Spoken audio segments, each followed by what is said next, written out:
Welcome back to America Right Now. I'm Tom Basili. Former President Donald Trump will return to Butler, Pennsylvania for a rally this afternoon. Our own Bob Brooks was there on the ground on that fateful day, and he too has returned. He joins me now from Butler. Bob, good to see you. This is going to be an emotional day, I think, for a lot of people in that crowd, a lot of people in that town, even for the former president. But tell us how you feel being back in the very same field, near the very same platform, where this all happened on July the 13th. Hey, Tom, good morning. I'll tell you how I didn't know how to feel coming up here. Now that I'm here and seeing the crowd, and what a gorgeous day, but by the way, that we have here in Butler at the Farm Show grounds. Tom, I feel grateful, and I really mean that. I'm so grateful that President Trump is still alive, and so grateful there's so many American patriots that are here, thousands of them. I can only imagine how big the crowd is going to be today, but just grateful everybody's coming back. And they're going to get their moment here in Western Pennsylvania to hear a full speech. One probably like Trump is never going to give before. I'm told there's about 60-some special guests slated for this kind of event here, a one-of-a-kind event here. I'm just happy everyone's able to come out here, hear their president. You know, July 13th, just a few months ago, the whole MAGA movement almost came to a screeching halt. You know, like you said, I was here. I was in the media riser, Tom, about 50 yards in front of the president. I was staring right at him. When you heard that first pop, nobody knew what the heck was going on. Then the second and third came, he hit the deck, and we all realized there was a shooter or shooters here on the premises. So I'm just grateful we're here. We have a beautiful day. The people of Western PA are going to get to hear their president, their candidate, one they haven't supported like this for generations. So if I had to pick one word, it's grateful, Tom. Bob, you mentioned the special guests, and certainly those who lost their lives that day are going to be memorialized today as also part of this. So it's not just going to be a big rally. Certainly, that also weighs very heavy on everyone. That there were folks who were seriously injured, and there was life that was lost that day. Talk to us about what you're hearing on how that's going to be handled.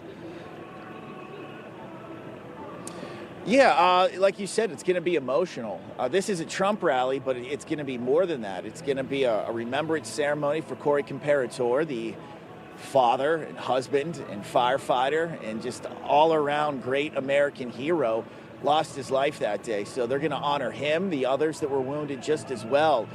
This is so much bigger, Tom, than a Trump rally. This is fighting and not physical fighting. This is like when Trump raised his fist after being shot in the head saying, fight, fight, fight, fighting for what people believe in here.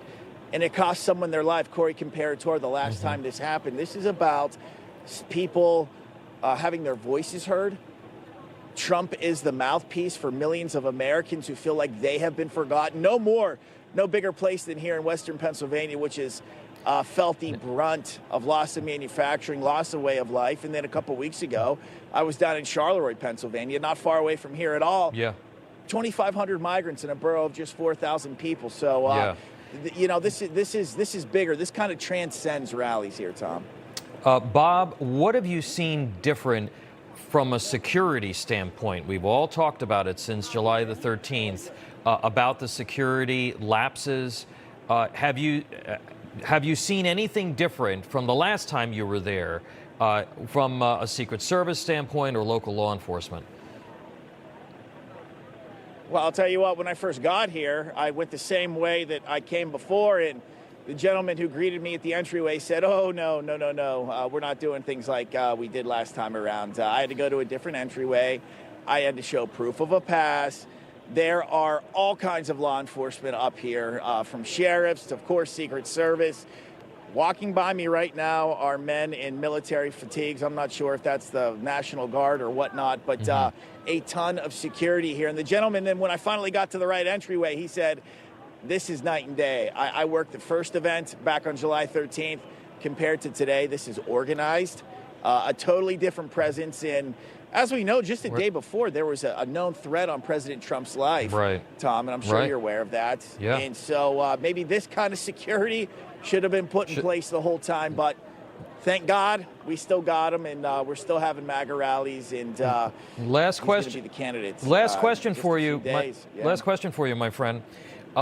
You mentioned a bunch of special guests, and I've been hearing some rumors. Can you talk to us a little bit about who we may see today that ordinarily, don't show up to these things? I'll tell you what, funny enough, on my ride over here on the plane, I sat next to Forgiato Blow, Trump's nephew, the famous rapper who's done a couple songs about President Trump, built his whole career off of that. He's here today. And then I think we have to wait and see. Off in the distance, I just heard some opera music. We know President Trump is a big fan of that and likes to play it loud when he's down at Mar-a-Lago. So I think they're keeping it under wraps as much as they can, but we might see some things coming down from the sky, some paratroopers, something along those lines I've read. It's going to be exciting, Tom. Going to be exciting for a lot of different reasons, but this is a celebration, and the people of Western PA, they deserve this. All right. Well, we're going to be watching, and certainly Newsmax is going to have a full wall-to-wall coverage of this. It is going to be a very emotional day for the people there in Pennsylvania, and for the former president, I'm sure, as he returns to the very field where that all happened just a few months ago. All right, Bob Brooks, we'll see you a little later.